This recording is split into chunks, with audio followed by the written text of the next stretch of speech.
T-Funk TV and subscribe.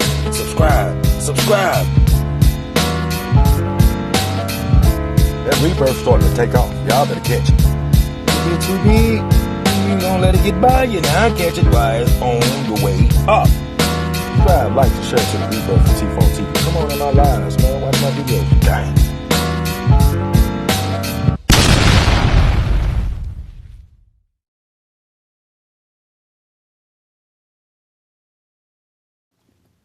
Hey yo. Hey mother years. Back to the rebirth of T-Funk Television. Y'all in here with Mr. Drink Something, Smoke Something himself. Come on in here and let me take you on this journey, and I promise I won't leave. Get on in here, y'all. Come on in here. Get on in here. Let's go. All right, y'all. Today, boy, this is about the super gangster Muslim. Okay, let's go. Boom. All right, when I got to Hope Correctional, I ran across my homeboy Dub, the one I done talked about in some of my videos. You know, we was real close out on the street, and me and him was, you know, that's my boy. So when I got there, I was in the single cell downstairs with him, but when they found out I wasn't staying in the kitchen, they moved me up, you know, because this is a big prison. They had one side over here and one side up there, so they moved me up in the dorm settings, where, you know, with a bunch of people in dorms. But before I left, this dude had just got out of the hole. A super thug Muslim. And I don't know if he used to be blood or what. He fooled with a lot of them. But see, a lot of gang members, when they get X'd out or they leave the gang, they go be a Muslim. This dude was a live wire. They said when I met him, he was calming down. So imagine if... So he had went to the hole and been in there about a year, y'all, for extortion and robbery and beating somebody up real bad. The dude had did 8.5, almost 9 years on 25 to life. The possibility of parole for armed robbery and the M-bomb. Off of somebody. So, like I said, my defense mechanism in prison was I can talk to somebody 2-3 minutes. Then they come off all tough and all nonchalant, all this weird stuff. Man, that was my defense mechanism. That'll teach me not to deal with them, bro. I could read people easy off their vibes, their morals, their principles. You know what I'm saying? So I could tell it myself I wasn't going to be able to deal with dude because he already wanting to boost himself up, talk about all his robberies and all this, and I don't even know this man. He's trying to make himself, you know, even though he probably stand on business, but it's like he glorifying this. So I could tell, nah, he's not my cup of tea. Brown skinned dude, probably about 200, ripped up, bald head. Kind of put you in the mind of Tupac. He was from up in that area where we was at. He was from up in the Rayford, North Carolina area, you know. So he was right at home in prison, basically. So when I got moved up on the other side, I ain't see him that much. When I seen him, we would speak to each other and keep going. After that first time we talked, but he always used to come in our class and talk to our teacher. And our teacher used to always, you know, try to give him advice, stay out of trouble, all this stuff. He always stop through there when he doing something or something, a lot. So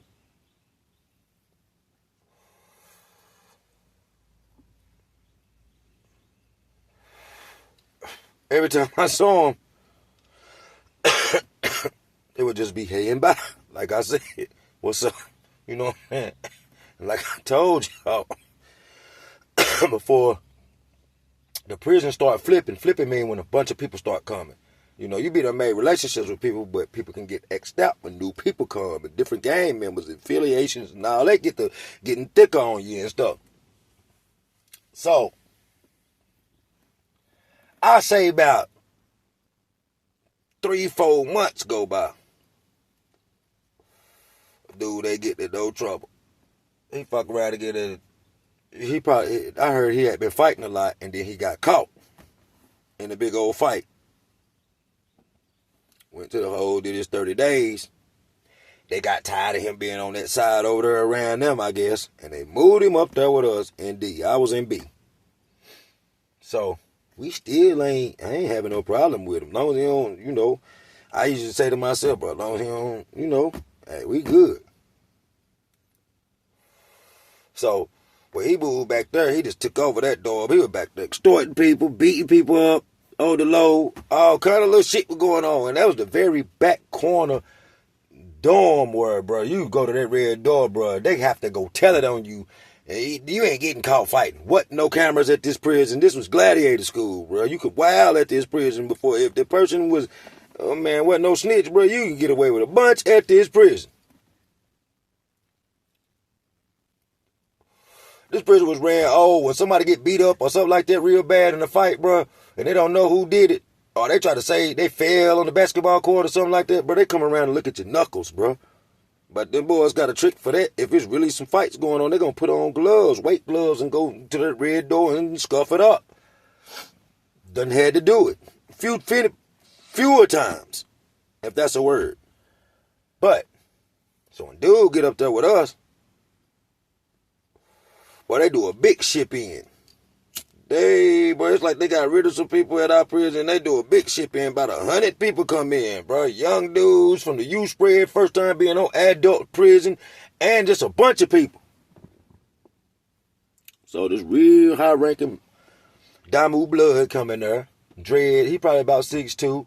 Dreads hanging down all the way to the floor. He done did about 11, 12 years. He got a long time. I think he had about 20 or 30. Man, dude used to be on the phone so much, y'all. I ain't talking about no cell phone, the regular wall phone, man. Hours at a time. Hours. People gonna ride. He used to ride that mug because where we was at, man, if you was far, bro, them phone calls was high, bro. Wasn't too many people on them phones like that, off and on. And he used to just ride it. So, he set up some shit. Apparently over the phone. And when he came in, this Iraqi Puerto Rican boy girl came in. And a boy girl that dressed normal, like a man. Older white dude, bald, George Jefferson in the middle, prison suit, boots on, like a regular dude. But he was, a boy. He was soft as shit on the low. So him and the feminine boy girl that walked around like a woman in there, they was real close. They did everything together. They shipped in there together. They was around each other all the time. I don't know if they knew each other before they got there or whatever. So this about 6'6" white boy, probably about 230. Not built at all, just big kinda. Supposed to be in folks.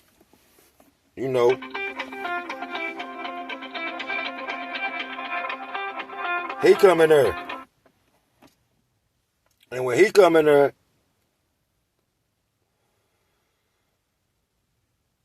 it was other folks and stuff in there or whatever. So, a week or two go by. And like I said, bro, when it's a couple boys that was up there in different dorms spread out. I don't look them directly in the eye. I don't speak to them or nothing. I do my time. I don't say nothing to them. I go about my business, bro. We found out. Pardon me for 1 second, y'all.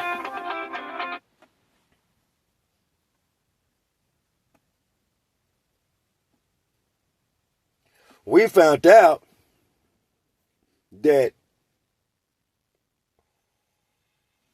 the white boy in the gang and all of that don't supposed to be fooling with none of that. And it was rumor going around them two was liking each other. On the low, the Muslim was really wanting that boy-girl. So,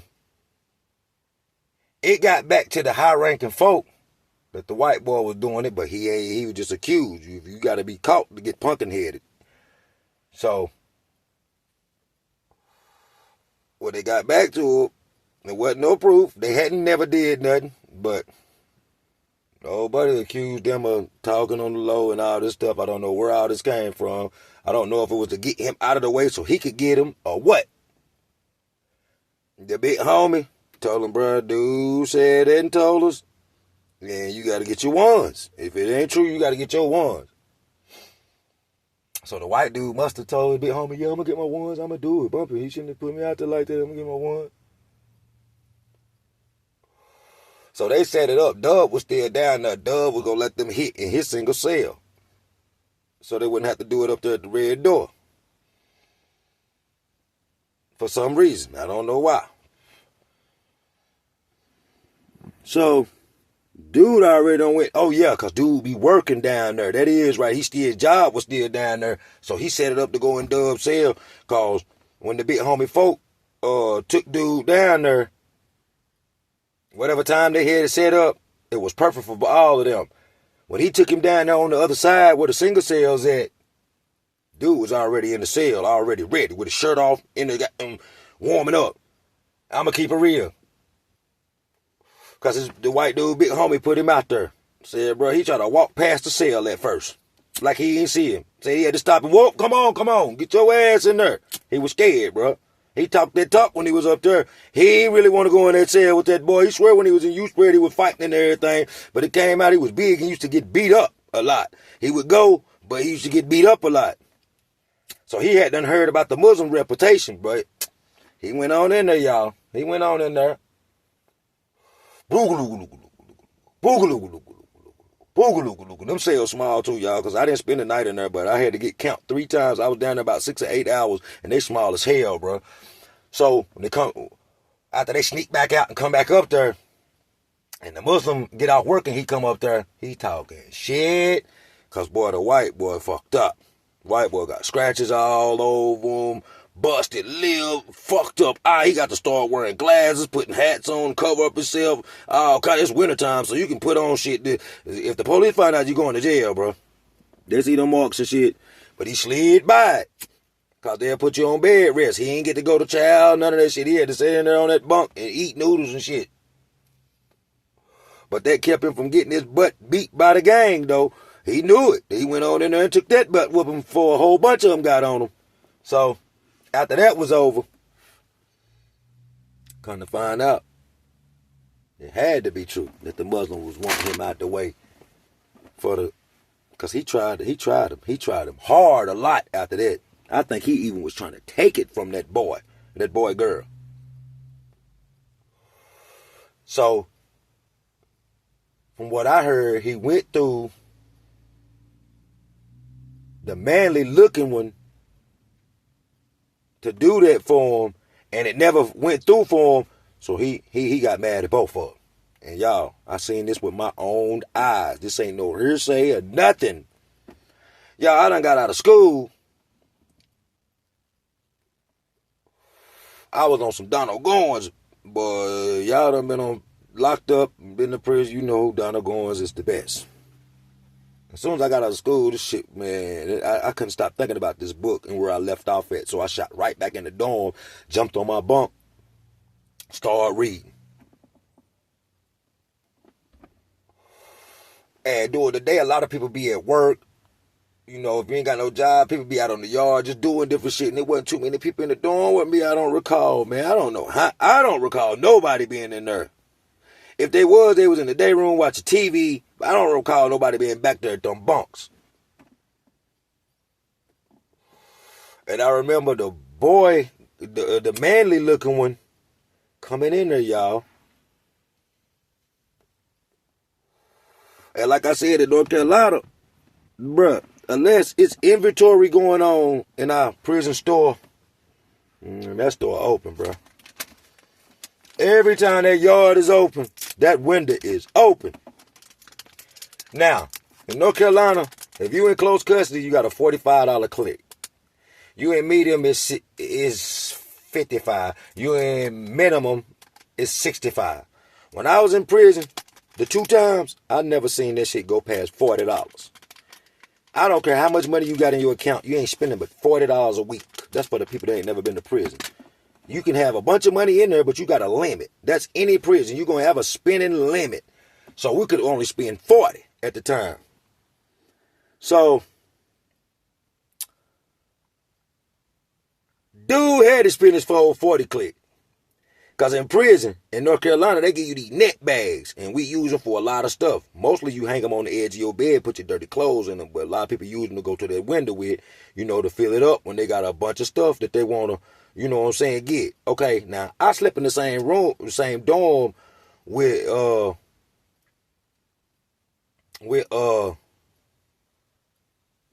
manly looking one. So,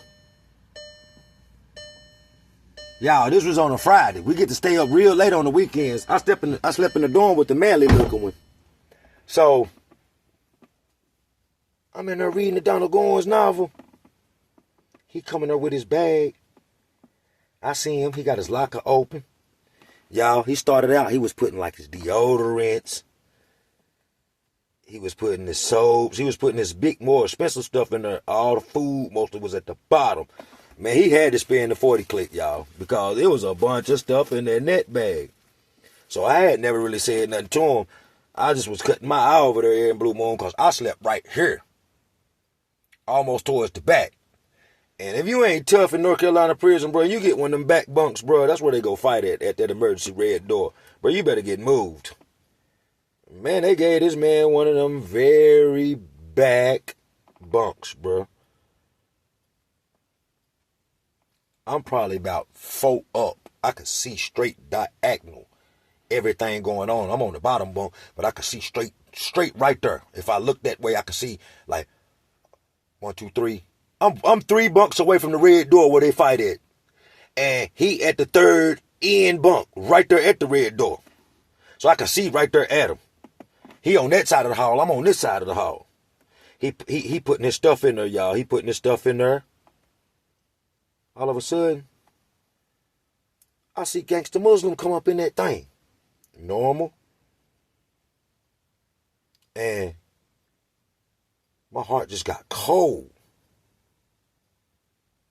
So, mess around and dadgum.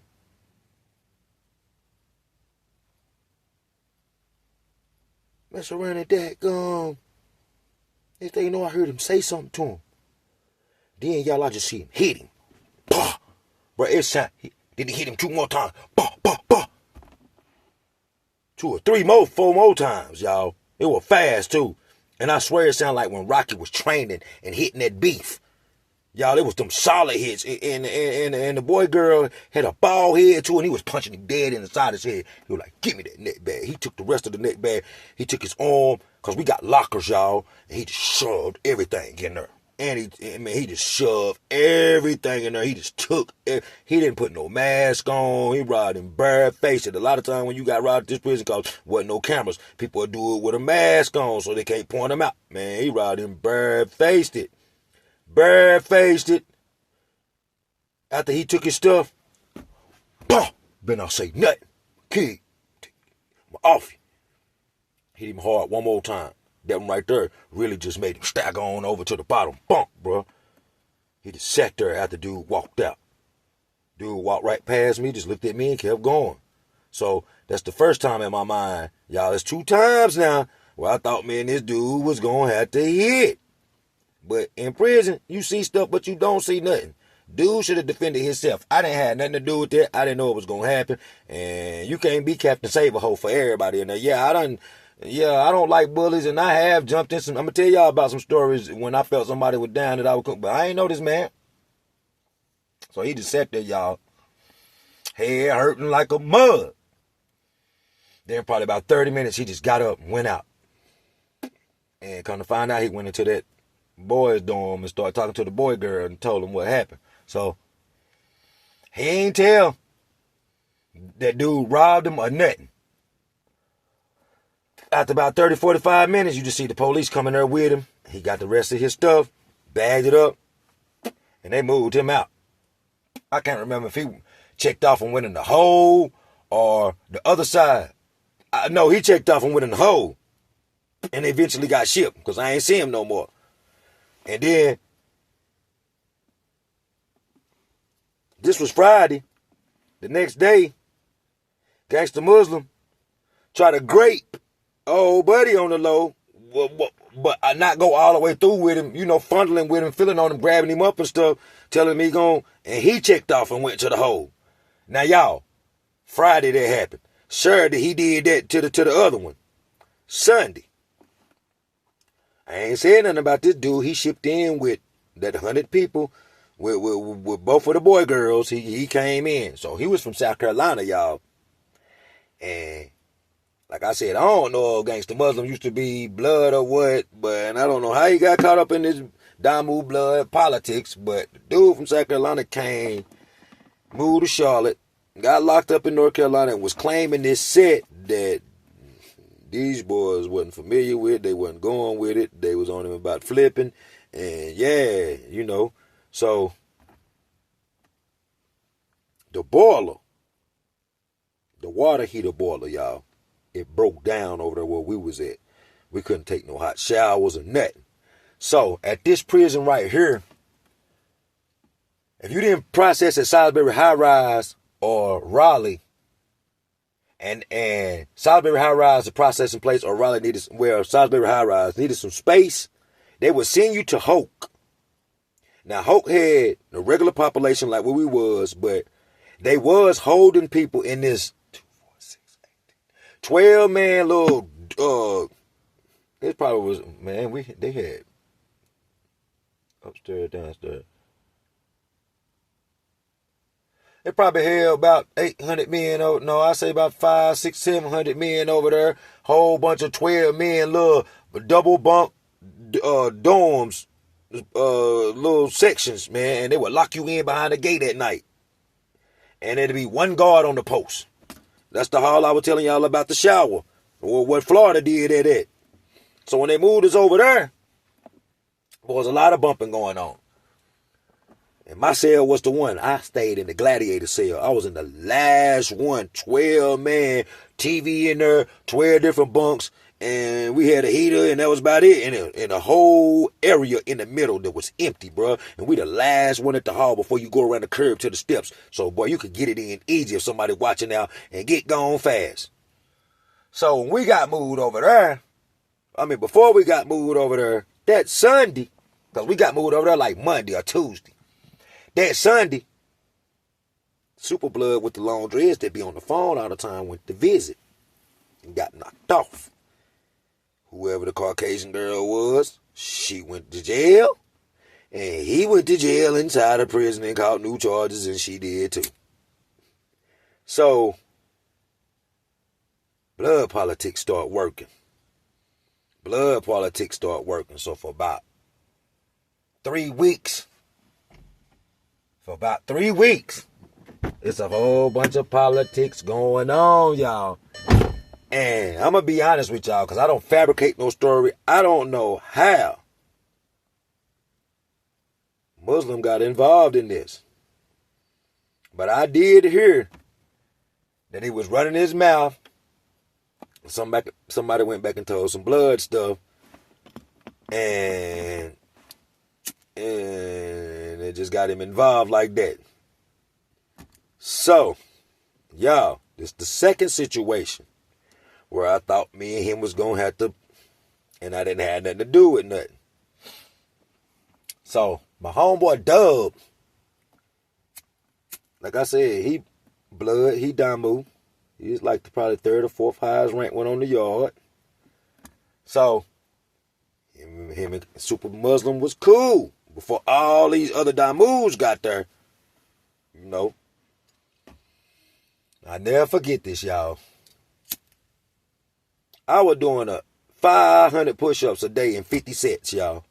Sets of 50. The biggest I ever been, I had got up to like 190, 185. I was ripped up, man.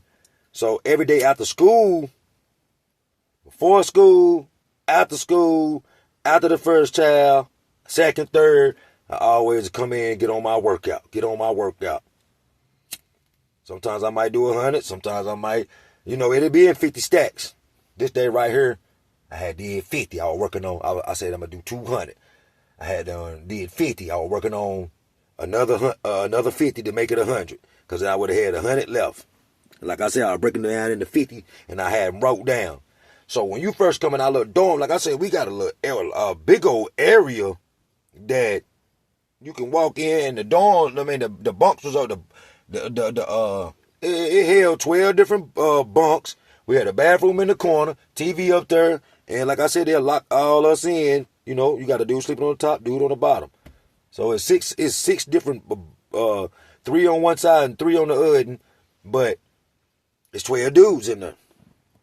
So in between these first two, I had the good bunk, me and Dub, because our 3 was over here, and they had the ones at the back behind us. We was right there at the TV, and there was a gap in between there, from one bunk to another.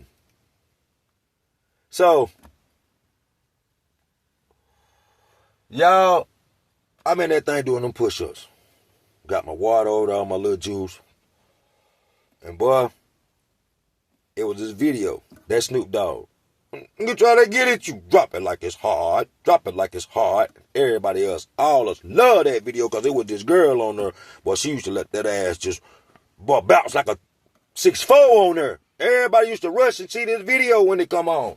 And our room right there, yeah, this was a cheap-ass prison, y'all. We had them boxes. We didn't even have cable up here. But they used to pick up all kind of stuff. And while we was up there in Fayetteville, it had some kind of, man, they used to pick up so many channels. They had a music channel on there. I ain't gonna lie, hip-hop music channel. So it had came on. So I didn't know at the time, but when I look back at it, I seen the setup. By Dub and Crazy Muslim,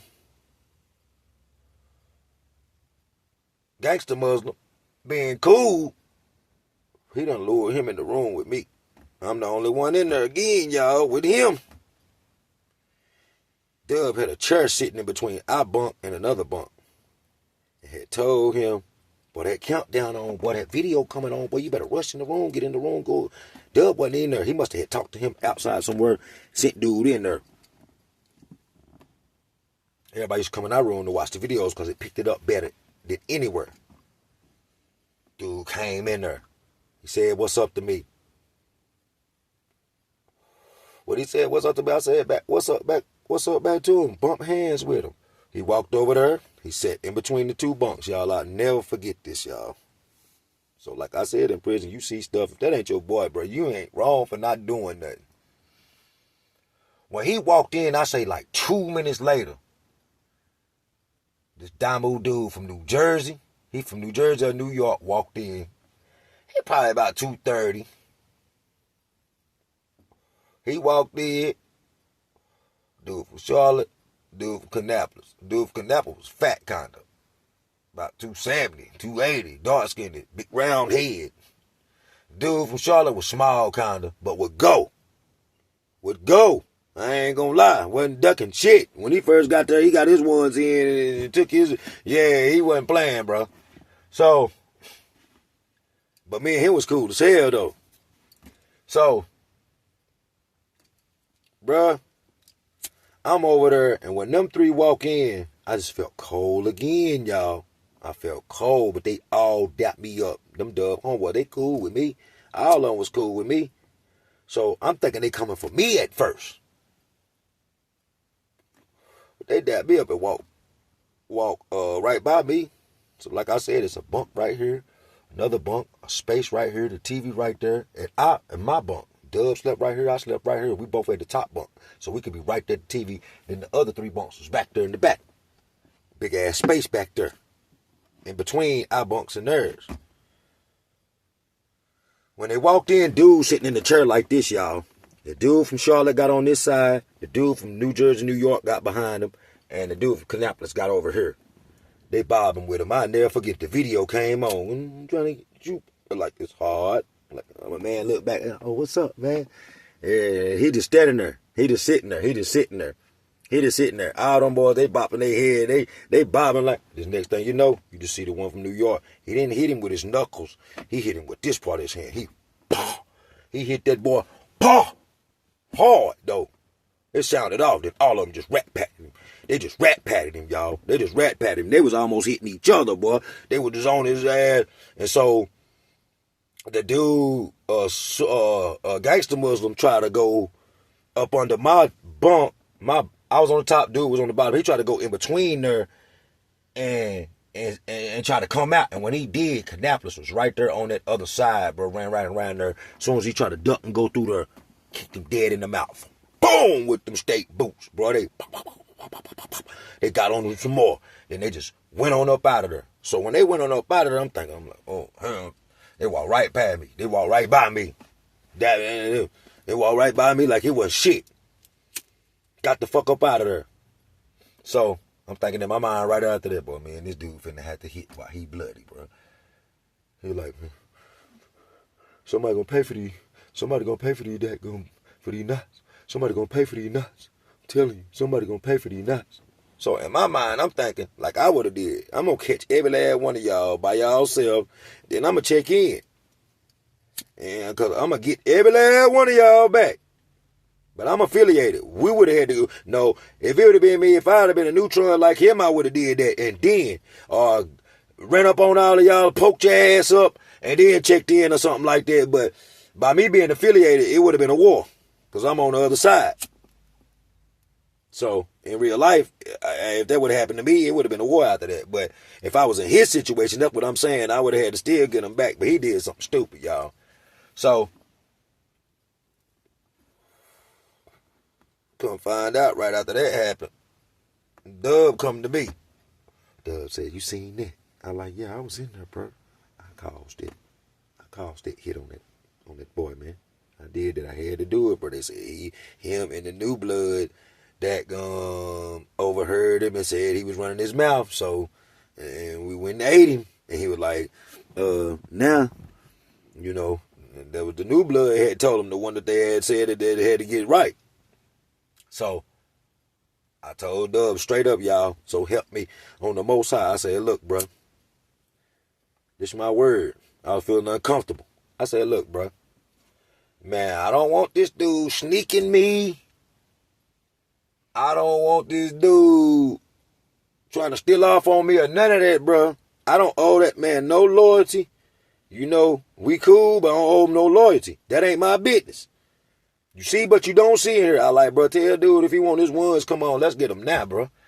Don't try to steal off on me or nothing like that. Dude, like, nah, you ain't got nothing to do with that. I wish he would. You ain't got nothing to do with that. Nuh-uh. He was like, I'll tell him. But man, he told him. But he said, I'm also tell him, bro, hey, nah, you ain't got nothing to do with it. See, because dude found out that Doug was the caller on that, so they kind of fell out. But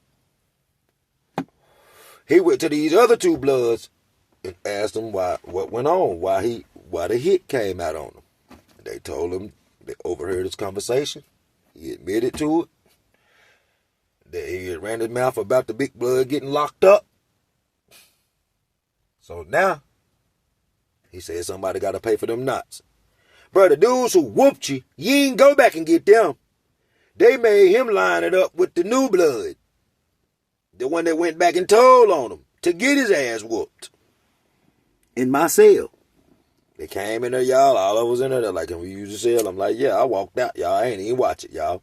That's my word. I walked out and got the fuck on. I'm not going to be involved. They run up in there and see y'all fighting. I'm going with them. So, nah, I walked out. But when that was over, but I ain't even going to tell you no lie. They went in there, shot the one, and Gangsta Muslim went on about his business, man. He calmed down after this, but he went on about his business, man. He ain't try to fight me. He wasn't doing too much no more. He ain't really heard nothing else out of him like that. So y'all, I'm just telling you, bro, the bully get stopped too. Bad energy out here on the street, in prison, anywhere can cause you to get it back eventually. He was putting out all that bad energy in there, running around all them years, and got smashed dead in front of me, y'all.